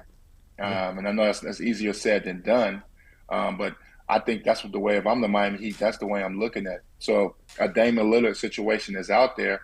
I may leverage my future for a Dame and see if you can put those three together, a Dame, a Bam, and Jimmy together, and see if you can come out the East. You just went to so you got to feel good. You just went to the finals. Yeah, right. Without them, you got to feel like you add a Dame, that may be something to help you get over the hump. We watched how they lost in the finals. They struggled to score the basketball. Yeah. And that's something, and obviously Dame will address immediately with his scoring ability. So I don't think you tear everything up. I think you wait. You try to add a third guy to that team. If you can get a superstar, you get him to add to Bam and Jimmy. Because the culture, the experiences there, even some of their pieces that just went through that, those are valuable experiences that they went through this season. And we got to remember, too, they played in the playoffs without Tyler Hero. Yeah. You know what I mean? You got to that plays a big part. It's about 6 men a year, 20-point score too, as well. So the Heat are not far away from being right back in the mix again. But I think they do have to add some pieces. Yeah. I want to pick your brain though, Antoine, like as a former player, right? Because we're at the point in the year, guys are getting dealt, basically all over the place, right?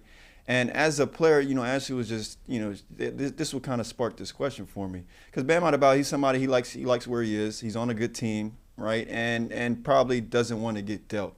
What is it like? Like, tell me what the mindset is of a player when they start to see, all the rumors of them potentially getting dealt, and they might be in a situation that they feel comfortable in, right? Like towards the end of your career, you played for the Heat, right? But then it was, you spent some time. I think you spent 1 year after you left the Heat, and I can imagine maybe you wanted to stay in Miami. I don't know if that was the case, but just take me through what that's like and what that experience is like. Well, that's at both parts. I mean, obviously, when you hear your name in trade talks, and if you're not getting upper management is not calling you and saying, "Hey, look, don't worry about that. That's part of the game." You can take that personal. But players do got to understand that that's a part of the game. Is that your name could be included in trade talks. Mm-hmm. I think the reinsurance he wants to look for is from Pat Riley and Eric Spoelstra. Getting on the phone and calling him saying he's not going anywhere, and that's something that reassures players and makes players feel good when you're able to hear that from upper management. So you won't mind your name being surfaced, or somebody writes an article talking about you should get traded. Internally what's going to happen. And it hurts, though, too. The first time I got traded from Boston, man, I was in tears. I couldn't believe it because I thought I was going to be there for a while. Me and Paul had just started making the playoffs. We lost in the Eastern Conference Finals. I was starting to think that, we had a chance to really, put that banner up. So it hurt when I got traded after they drafted me, spent my first 7 years there. So I could understand where players' emotions come from when they see their name out there and when they see organizations putting their name in trade talk. So, but I understood now it's more of a business. You got to understand that. You got so many people that cover the NBA. They're going to come up with these different things and different articles. So you have to overlook that. But the reassurance for Bam has to come from Eric Spoelstra and Pat Riley. They straight shooters. I'm sure they're going to keep it honest with them and what direction that they're headed. Yeah. All right, now moving on. Well, before we move on, Corey, I think we have a fan question for Antoine. Okay. Woo, did you see it in the chat? I don't know if it moved away. It was like in a blue box. I could look for it. Let me see. Antoine, what's next for Ben Simmons? There you go, Corey. Yeah. What's next for Ben Simmons? Yeah, we got a fan. We got a fan. Sports PSP. He wants to know what's next for Ben Simmons. It's gonna be tough. Hopefully, he can get in a situation where he can get back on the court to a safe haven and play basketball. Hopefully, he's spending the summer. For me, he's spending the summer working on shooting. I mean, he has to be able to shoot the basketball. I mean, that has to become a part of his game. I'm not saying he has to become a 3-point shooter and shoot 8-9 threes a game, but he has to put some, be able to shoot the basketball a little bit from the outside and get that fear away. I think once he gets that, he'll be fine. I mean, I think he's a terrific defender for his size. I think he can play. I like him at the point guard position. I like him, a team have him at the point guard position. He's so unselfish and use his size. He can be a great point guard, I think, in the league, or at least play most of his minutes there. Yeah. So it's just about getting his confidence back and getting back on the court. But he got to shoot the ball, man. You got to get over that phobia that you don't want to shoot the basketball. He has to get over that. Yeah. Well, there has been some photos and videos coming out of him working out his body and getting back in shape. No videos of him shooting yet from the reports.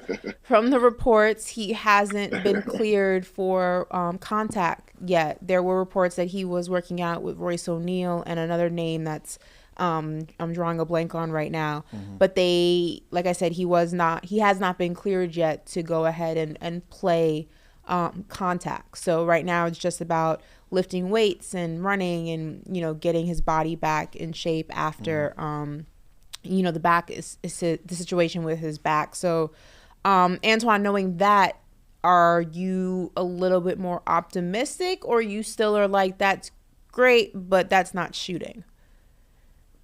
I'm glad he's working on his body, getting himself back together. I think with him, it's about shooting and confidence confidence may be a little bit more than the shooting part. He got to get his confidence back and being a basketball player. I watched this guy in the SEC a lot. He was shot the basketball in the SEC. Obviously, he's not a great three-point shooter or a great jump shooter, so I'm not going to sit here and say he has to become this guy that shoots 7-8 threes a game or nothing like that. But I think it's about being aggressive. Yeah, he's too skilled not to be aggressive. He's a great defender. He's a great passer. And he can score the basketball. He can be to a point where you don't have to. I mean, it was getting to the point sometimes it was embarrassing how teams were guarding him, and I think he has to get past that. Look, I played with a guy named Bruce Bowen. He came in Boston and couldn't throw it in the ocean. Mm-hmm. He made himself a pretty good 3-point shooter and won a few NBA championships. I'm serious. This is a true story. I mean, I watched him when he came in to Boston and our team. He couldn't shoot, but he could defend. So he worked his way in the league by defending to the best players on the other team. And guess what? He figured out how to make a corner 3-point shot. There you go. Think about Jason Kidd. Jason Kidd is one of the greatest point guards that ever played the game. Walking triple-double. Couldn't throw it in the ocean, but he figured out how to become one of the best 3-point shooters in the league. Yeah, he sure did. Well, I mean, listen, first comes the work on your body, then comes the work on your shot, right? You just got to put it in. You just got to put in the work. Because, there's no reason why this dude shouldn't be a work and confidence, too, though. Yeah, but I think that's the biggest part. That's a comfort too. That he needs a little confidence. But if you feel good, you play good, right? If you feel good, you play good. The coach, but you have to have the coach that's going to be willing to allow you to allow him to work his way back in and allow him to shoot too. Mm-hmm. And miss to allow him to be able to shoot. I like that. Go with summertime, the nights that he misses a lot, right? And give him the confidence to come back. That's it. Ash, I want to shoot 8-9 threes a game and. Because I wanted to. The coach gave me permission. Like, go ahead. Like, he had that. When coach give you confidence like that, you gonna do it. Yeah. That's all he needs, man. So, we'll see. We'll see what happens with Ben Simmons. Let's talk about this guy. One of his former teammates, James Harden. They said the latest report is that he's likely to stay with the 76ers now. And that's according to Kyle Newbick of the Philly Voice. They said signing Harden to a team-friendly deal is the priority of the offseason for the 76ers. And, Antoine, you talk about it, all the time. This might be a situation where they just give him, more years as opposed to dollars per, right? So he's expected to decline his $35.6 million player option going into next season. But, I want to challenge you guys to put on the GM hats, right? Like if you're a GM, what type of contract are you signing James Harden to, right? How many years are you getting? Because in the back of your mind, you got to be thinking, all right, how big is our window to win a championship, right? So what type of contract are you signing James Harden to, and how many years are you giving him, Antoine? I'll start with you. I'm giving them a 2-year deal. Yep. Probably 2 years, 50. Probably make it $25 million a year. So he gets an extra $15 million. $15 million. But I'm giving them a 2-year deal because obviously they had a lot of success. Him and Embiid, it seemed like they figured it out on how to be successful on the court, and they won 50+ games, and then obviously they made a decent run in the playoffs. So I don't want to just say it doesn't work. It does work. You have had a lot of success with it. Can you get over the hump with it? But I would keep them because now you're going to, what is it, be year 3 together? This would be year 3. Year 3. Yeah, so now you're getting into year 3 together. But if he opts out his contract, the number for me would be $50 million.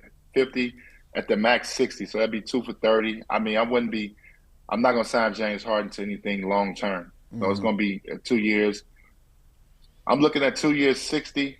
You know what I mean? 2 years 50. Some in that ballpark would be where I would be for James. Yeah. What you think, Ashley? No, I agree completely. I'm giving him a 2-year deal. 1, because he's inconsistent, and 2, not only inconsistent in terms of how he plays, inconsistent in what he wants to do.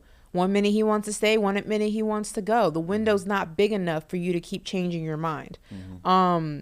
I think 2 years also is enough time to see if it works and if it doesn't work. You don't want to go too long because then that's kind of preventing you from making moves to start thinking about the future. You don't want to go too short because there's always a bad season, unfortunate events. Like, for example, in this situation, Joel Embiid ended up getting hurt. I think 2 years is the sweet spot. I wouldn't give him a player option, but I think Antoine's numbers are about accurate. But 2 years would be my sweet spot as well. I don't trust James Harden's consistency. I don't trust his desire to put the game before the fame, as Brandon likes to say. And I don't trust his mindset in that one bad season, he's not going to want to go back to OKC this time. Like, you know what I mean? I wouldn't do it. So 2 years is my spot as well. All right. So, looking at the roster that they had last year and, how far they made it into the playoffs, I mean, they're looking at cutting ties possibly. I wouldn't even say cutting ties. I don't want to put it that way. But Tobias Harris is somebody who might not be on the team next year because there might be other teams that come and, and propose a good trade for him. You got a guy like PJ Tucker who's probably in the starting lineup. Who knows if he'll be on this roster next year? What do they need, right? Like, what type of guys do they need to acquire this offseason because they don't have any picks in this year's draft? What type of pieces do they need to put around James Harden, Joel Embiid? I know they'll have a guy like Tyrese Maxey in the franchise for a few years. But what type of pieces do they need? What do they need to really, get to where they want to get to? For starters, they need another consistent scorer because James Harden's inconsistent. You can't go ahead and put all the workload on Joel Embiid. We see what happens to his body when you do that. Something will go wrong. Not saying that he's injury prone, just saying when you have that type of workload, the probability is not in your favor. Something's bound to happen. Yeah. James Harden, is not consistent enough for him to be your sole number 2 option. You need to go ahead and split his responsibilities with another consistent scorer. Tyrese Maxey is great. He's still young. He's still figuring it out. He's kind of streaky at times. When he's hot, he's hot. When he's not, you feel it. Obviously, PJ Tucker, he's a vet, killer from the corner 3, not much else. Again, another streaky, inconsistent scorer. You need consistency from a points perspective. Without that, they'll be in the exact same situation they were in this year. Yeah. How you feel, Antoine? I'll add to that. I think obviously I like PJ Tucker. He can't be my starting 3-man. I can't get 0 points some games from that position. Yeah. I'm not saying you have to remove him from the team. He probably take a lesser role coming off the bench. I get some youth or maybe a shooter at that spot at the 3 position. Obviously, I'm looking for a really good bag-up center. because obviously we know Embiid and injuries and taking care of his body is somebody I want somebody behind him so he can be durable throughout the whole season, be ready come playoff time. And I would look for a traditional point guard. I know, James is not a traditional point guard, and I'm not that, but you can get a bag-up traditional point guard. Even Milton, who's behind him, is more of a scoring point guard. So if you can find another guy to play in that second unit, I think will be great. But the foundation is laid there. I mean, obviously that they got a good enough team to compete in the East and really make a deep run to get to the championship. But guys have got to play better too. So one thing I can say too is we always talk about other teams and other players. We always talk about, they got to add this, add that. Sometimes the guys on the roster got to get a little better too. That's true. You know what I mean? And sometimes we forget that. That's why I'm saying you got a Maxey who made great strides, who showed that he's going to be a great pro. What if he comes back like an all-star next year? So now this guy's created himself into a combo all-star. You know what I mean? So it's those type of things we have to think about. Sometimes you already have the pieces on your roster. Guys got to get better in the summertime and do the work, because it may not be that one guy you can just add to that team. But I do think they need to add a legitimate big man behind Embiid, because Embiid's going to miss some time. Let's be honest. We know he's going to miss some games. He's going to miss 20, possibly 25 games a season. You're going to need somebody behind him. And the wear and tear on him, he can't handle an 82-game season. We all know that. And obviously Harden is getting a little older. We learned his style and how he can be effective. That's not necessarily effective anymore. The pound dribble, dribbling 25 times and shooting, that doesn't necessarily work all the time. So Philly has to look out there to figure out different little spots. They don't have to, it's not a whole makeover they need. Just add one piece there, and guys that's already in the roster changing their game up a little bit. Mm-hmm. Yep. No, so, I mean, we'll see what Nick Nurse is also be able to do in his first year in Philly. But moving on.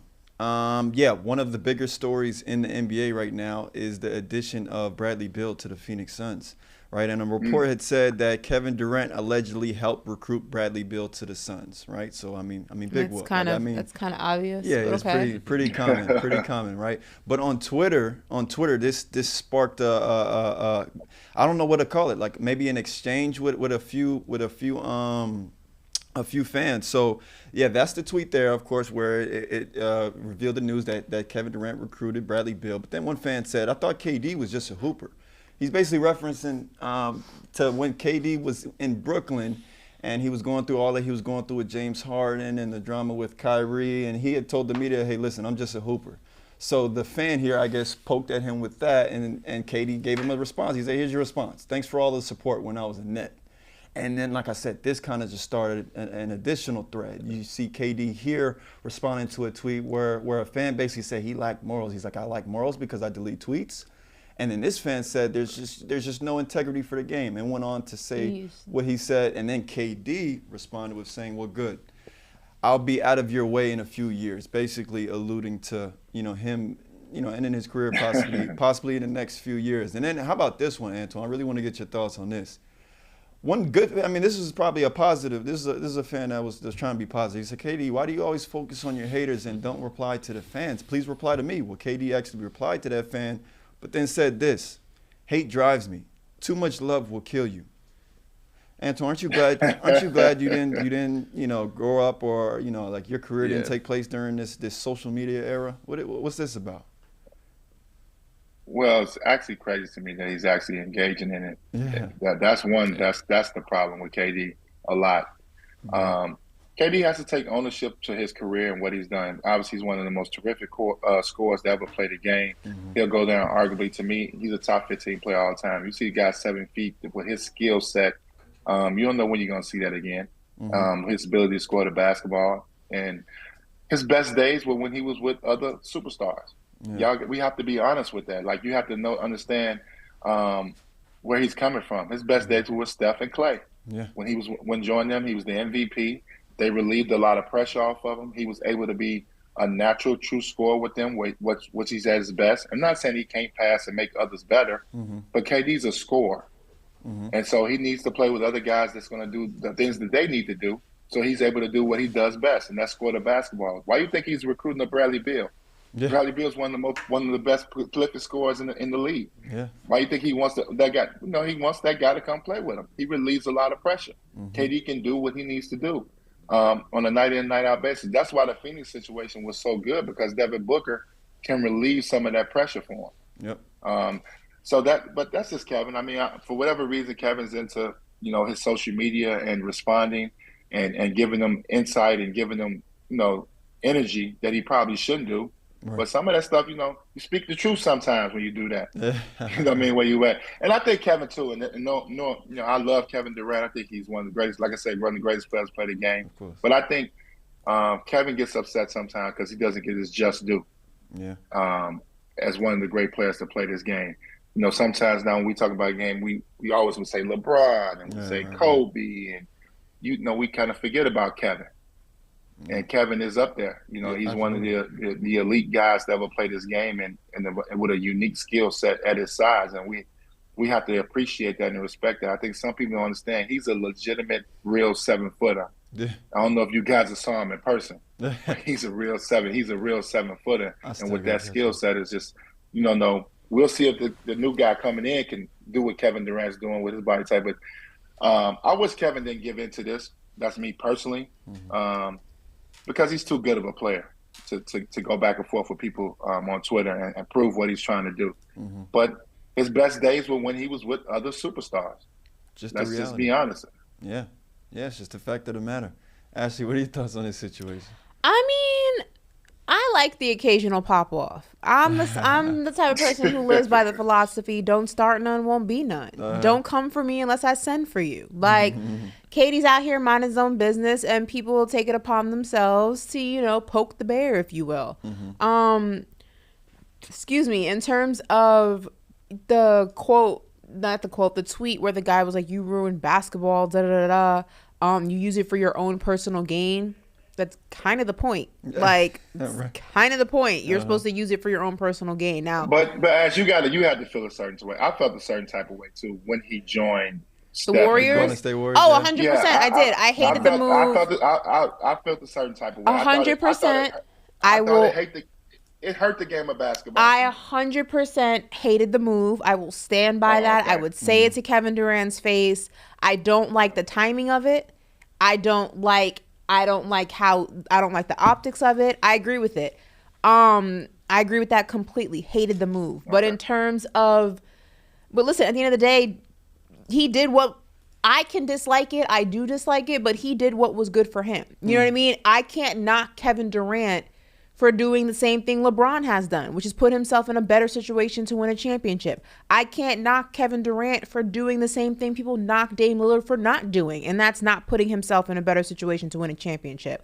I can have my own personal feelings about it, and I do. I don't like the move. I never liked the move. I hate the move to this day, but at the end of the day, I just feel like we have to, I say this all the time, we can't play both sides of the argument. We can't go ahead and say a player's legacy in the NBA is so reliant on rings, and then when that player does what is beneficial to him winning a ring or rings, now we're all saying, oh, you can't do that. Well, but then you knock a player like Dame or Bradley who's existed in a situation that seems like it's a black hole. Yeah. And it's like, well, why won't he leave and go to a team that's going to be a contender? Well, which one is it? But you got to realize, too, though, Kevin Durant's situation was so big because he was playing with another Hall of Fame player. Agree. Russell Westbrook. Agree. And you also had a very good supporting cast that were all drafted, and that group had been together. The Serge Ibakas and all those guys have been together. I agree. For a while. I agree completely. And they was up 3-1. Yes. Again, I hated the Warriors move. I bashed KD for months about that move. I hate the move to this day. So you also lost to that team. Then you joined the team that you lost to, that you were up 3-1 against. I hated the move. But just looking at it from a overall perspective and not just an individual thing, I'm not going to knock Kevin Durant for doing what is best for Kevin Durant to win a championship. I can say a lot about him going from OKC to the Warriors, then to Brooklyn, then to Phoenix. I don't think he runs from the grind because it's not like he goes to situations and doesn't work. He's an intricate part. He was an intricate part of the Warriors winning that second championship. It was the NBA Finals. Right. Hated how he got there, but they don't win that without him. The Brooklyn situation was unfortunate, but he did not run from the grind. He came back from multiple injuries. He had 40-plus point games by himself. If it wasn't for his foot being too big, they might have won the finals that year. I mean, he doesn't run from the grind. Yeah. He may not take the route that people like him to take when it comes to joining teams, but when he's in there, he's the first one in the gym and the last one out. Like, nobody can say Kevin Durant does not work. Nobody can say that Kevin Durant does not show up. Nobody can say that Kevin Durant is not trying to win. I can agree with not liking how he may go about things, but the narrative that he runs from the grind, I can't respect that, because he lives, eats, breathes basketball to the point where it's like, what else does this man do? Yeah.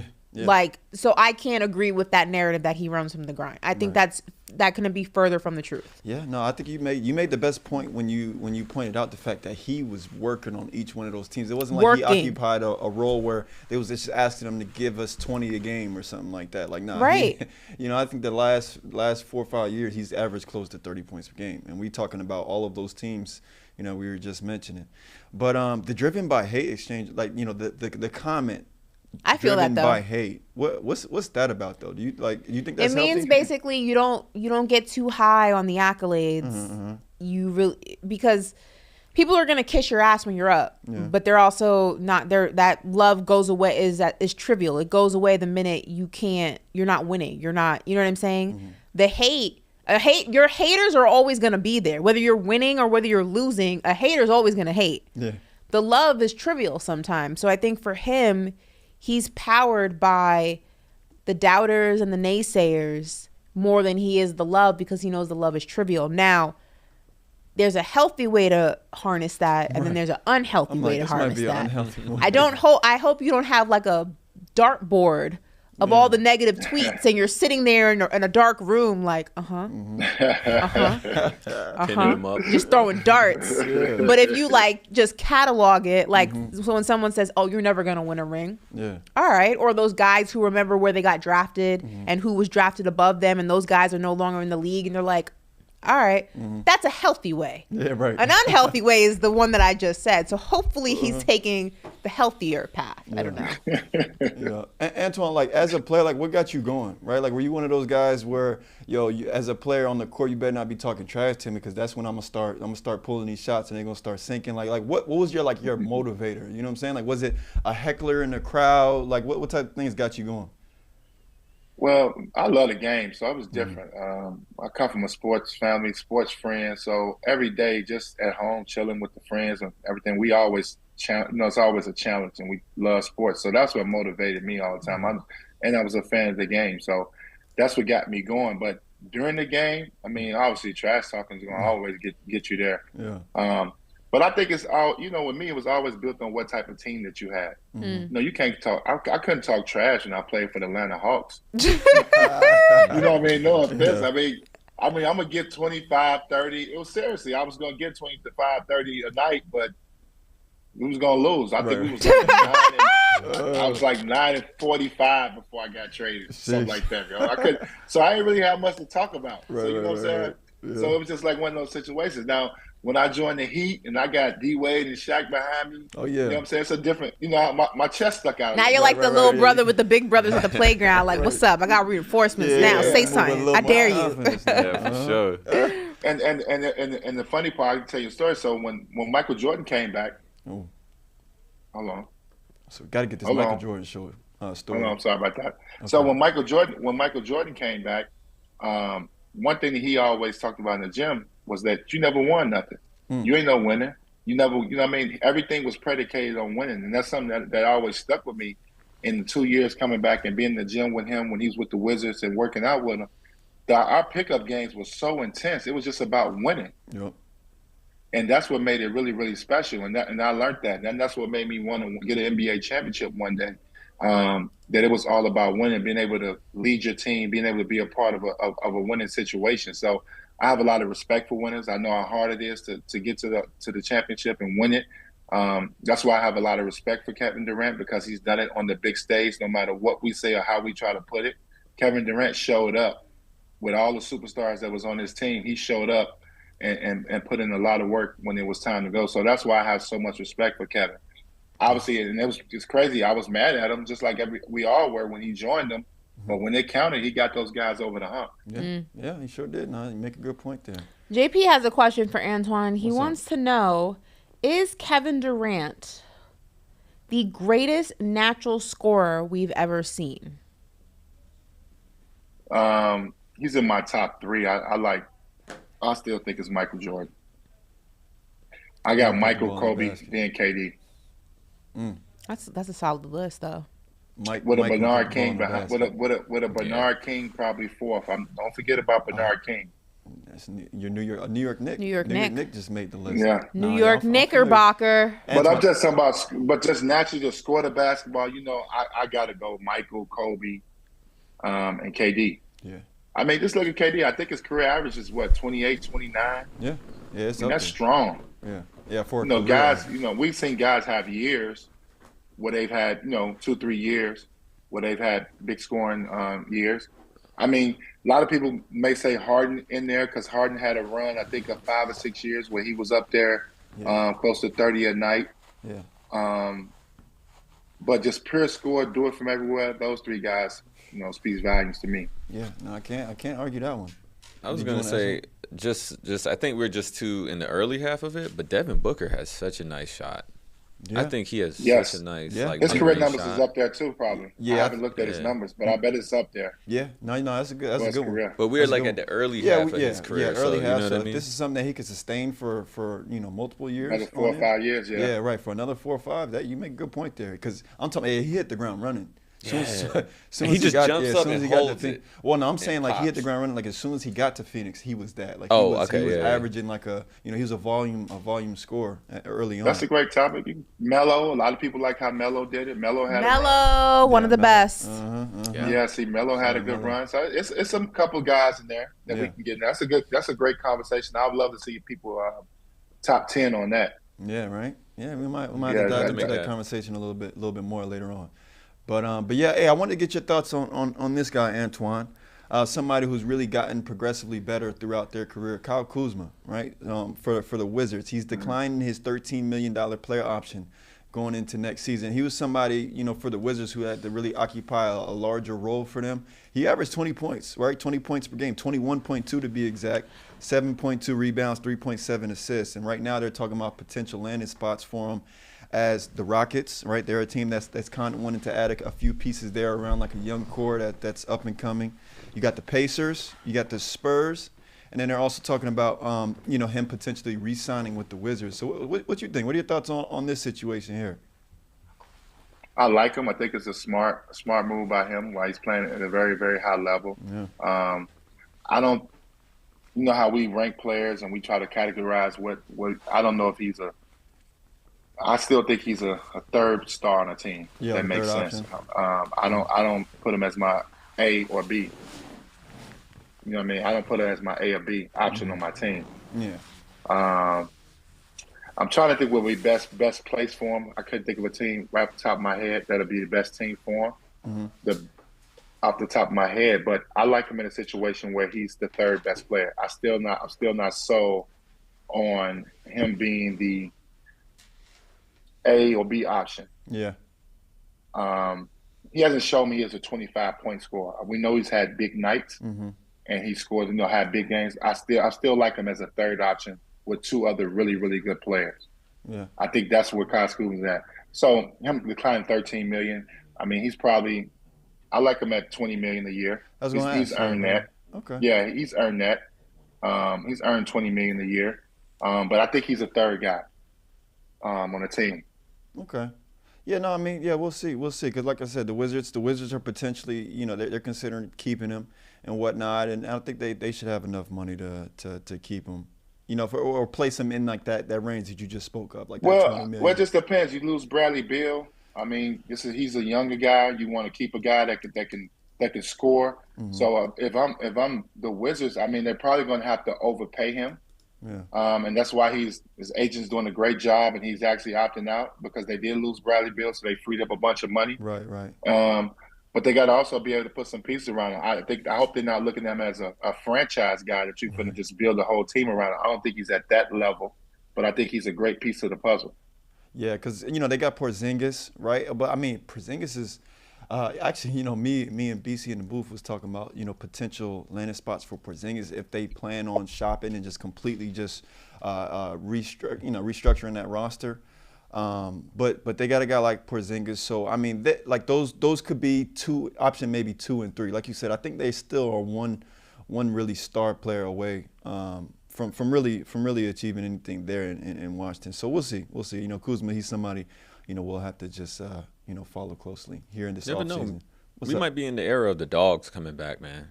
Like, I don't know if these superstar teams are working anymore. I think we need dogs. That's what Denver is kind of. It's just dogs. Honestly, I was going to comment on what I was going to say. I can't really say that because, I think you could be successful. I think you could make decent runs, but I don't think those teams can win it all. And I think that's what we saw with the Miami Heat. The Miami Heat's got dogs on their team, guys that work really hard to get in the league, and they play hard every night. But when you got to have some talent, you got to have guys that can get it done when it counts. And I just think that I don't think that equates to a championship team. It equates to having a good team, a solid team that plays hard. You're putting a decent product on the floor. But if you're trying to win a championship, I don't think that works. Right. Okay. Yeah, you could become somewhat of a contender, right? Like he proved that you can contend, but can you win? Can you really get over that hump? So, you make a good point there, Antoine. But that's a wrap. That's all we got. Antoine, of course. Again, it was a pleasure, having you on. As always, that is it from us here on the Paper Route crew, right? Got Woo in the West, Ashley, Nicole Moss, Corey in the cut, Mander Legend. That's it for today. That is it for today. Antoine, again, it was a pleasure. And I think we'll have you on again tomorrow, so we'll be able to chop it up some more. We got the NBA draft we'll talk about. Some more football stories and whatnot. But, we'll have a lot to talk about tomorrow. But that's a wrap, folks. We'll holler at you guys tomorrow. Have a good one. All right.